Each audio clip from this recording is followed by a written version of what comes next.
In section 2C, we're going to talk about coterminal angles.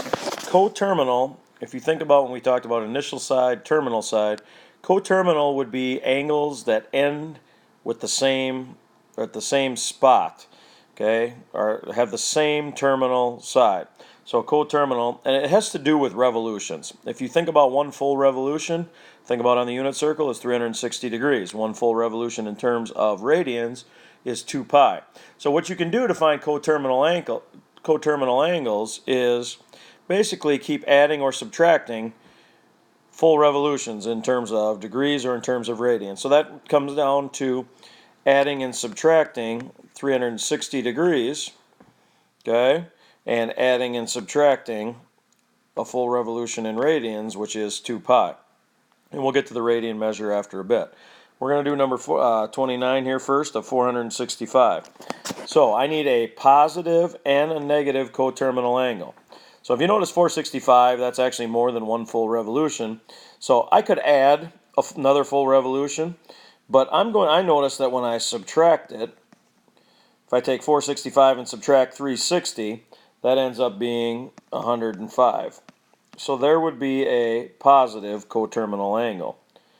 Okay, so there's a positive. Now, if I wanted another positive, I could have done 465 plus 360, so plus another full revolution, which ends up being, I think, 825 degrees. So and obviously you could add 360 to 825. So there's an infinite number of coterminal positive angles, and negative for that matter.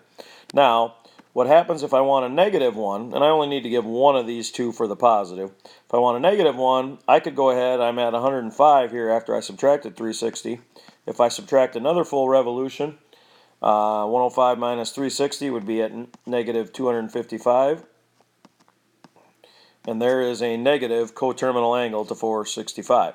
Now, again, there's an infinite number because you could subtract 360 and keep going there. But you need to give one positive and one negative, and it must be in the measure that is the stated angles in. So if it's in degrees, the coterminal angles need to be in degrees. So let's go look at radians now.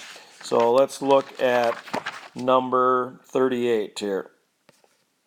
So basically remember that in radians, all the way around the unit circle is 2 pi radians. So now instead of adding and subtracting 360, we're going to add and subtract full revolutions in terms of radians, which is 2 pi. So I have 17 pi over 6.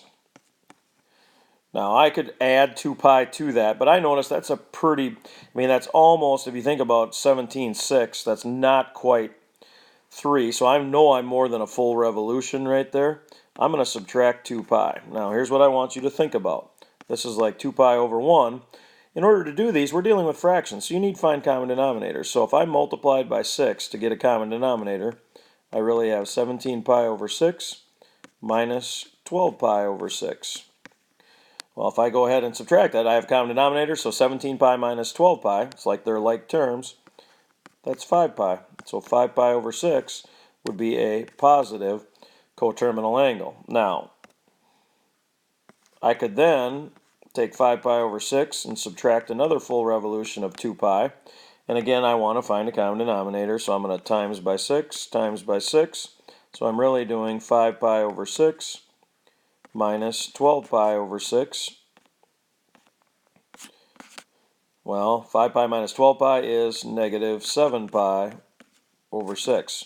There is a negative coterminal angle, and here was a positive 5 pi over 6 to my initial angle of 17 pi over 6 radians.